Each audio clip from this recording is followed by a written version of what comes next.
বিসমিল্লাহির রহমানির রহিম। আসসালামু আলাইকুম রহমতুল্লাহ।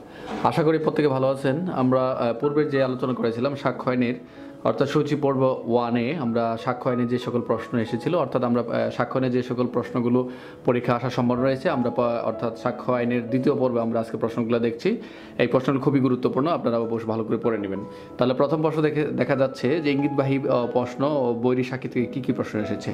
প্রথম প্রশ্ন দেখা যাচ্ছে ইঙ্গিতবাহী প্রশ্ন কাকে বলে, ইঙ্গিতবাহী প্রশ্ন কখন করা যায়, ইঙ্গিতবাহী প্রশ্ন কখন করা যায় না। তো 4 নম্বর দেখা যাচ্ছে এখানে জনস্বার্থে ব্যাঘাত হবে এমন বার্তা সংবাদ প্রকাশ করা যায় কি, ম্যাজিস্ট্রেট ও পুলিশ ওপারে সংগঠিত হবার সংবাদ কোথায় পেয়েছেন তা প্রকাশে বাধ্য করা যায় কি। এখানে সাক্ষ্য 124টা পড়ে দিন। এই দুটো প্রশ্ন ইন্সপেক্টরশিপ পরীক্ষা এসেছিল তাই দেওয়া হয়েছে। ম্যাজিস্ট্রেট ও পুলিশ অফিসার এবং রাজস্ব বিভাগের অফিসার অপর সংগঠিত হওয়ার সংবাদ কোথায় পেয়েছেন তা প্রকাশ করতে বাধ্য করা যায় কি, এটা 125 সাক্ষ্য আইনে। বৈরী সাক্ষী শত্রু সাক্ষী বলতে কি বোঝায়। 7 নম্বর বৈরী সাক্ষী ও শত্রু সাক্ষীর সাক্ষ্যগত মূল্য। 8 নম্বর হচ্ছে কোন অবস্থায় একজন সাক্ষীকে বৈরী সাক্ষী ঘোষণা করা হয়, এটাও গতবার পরীক্ষা এসেছিল। নিজেকে সাক্ষী জেরা করা যায়, নিজেকে সাক্ষীকে জেরা করা যায় কি বা যায় কি না। যে বিষয়ে বৈরী সাক্ষ্য বা শত্রু সাক্ষী জেরা করতে হবে, জেরা সম্পর্কে আমরা মোটামুটি এখানে দেখলাম। এখানে জবানবন্দি কাকে বলে, জেরা কাকে বলে, পুনঃজবানবন্দি কাকে বলে, জেরার আইনগত প্রশ্ন কি, জেরার উদ্দেশ্য কি, জেরার সীমাবদ্ধ কি, জেরার কৌশলসমূহ কি কি, অভিযুক্ত ব্যক্তির উপর প্রমাণ দায়িত্ব আলোচনা সংক্ষেপে, দুষ্কর্মের সহযোগীকে, দুষ্কর্মের সহযোগী বিশ্বাস করা যায় না কেন, শ্রেষ্ঠ সাক্ষীকে, সাক্ষ্য প্রদান যোগ্য ব্যক্তিকে। তারপর আমরা খেয়াল করি কিভাবে সাক্ষীকে অবিশংস করা যায়। 13 নম্বর কখন সাক্ষী স্মৃতি পুনরুজ্জীবন করা দলিলের অনুলিপি ব্যবহার করতে পারেন। বিশেষজ্ঞ সাক্ষী থেকে আমরা কী কী প্রশ্ন দেখি।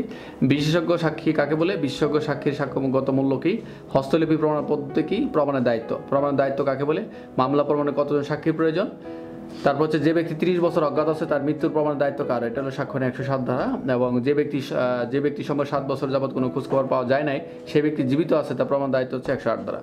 এখন আমরা এখানে খেয়াল করি, এখানে সংক্ষেপে আমরা কিছু টিকা দিয়েছি। এটা হচ্ছে প্রথম বলা হচ্ছে রেস্ট গ্যাস কি, এটা পড়ে নিন খুবই, অর্থাৎ সাক্ষ্য আইনের 6 ধারা বলা হয়েছে। দুষ্কর্মের সহায়তা বা সহযোগী, জবানবন্দি বা জেরা, পুনঃজবানবন্দি, ইঙ্গিতবাহী প্রশ্ন, শত্রু ঘোষিত সাক্ষী। স্বীকৃতি প্রদানের ব্যক্তি, স্বীকারোক্তি, পুলিশের নিকট স্বীকারোক্তি, পুলিশের কর্তৃক গৃহীত স্বীকারোক্তি প্রমাণ, আসামি স্বীকার কতটুকু স্বীকারোক্তি আদালতে গ্রহণযোগ্য, মৃত্যুকালীন জবানবন্দি, বিচার্য বিষয়, প্রাসঙ্গিক বিষয়, বৈরী সাক্ষী, ইঙ্গিতবাহী জবানবন্দি, পুনঃজবানবন্দি, স্বীকারোক্তি, রাজসাক্ষী, বৈরী সাক্ষী, জবানবন্দি, জেরা, জবানবন্দি ও পুনঃজবানবন্দি, স্রোত সাক্ষী এবং অভিমান সাক্ষী, প্রাথমিক সাক্ষী, মাধ্যমিক সাক্ষী, বিচার্য বিষয়, প্রাসঙ্গিক বিষয়, অনুমান কি, সরকারি দলিল ও বেসরকারি দলিল। আমরা আরেকটা প্রশ্ন এখানে আমরা এলিবাই কি আমরা পূর্বে আলোচনা করেছি।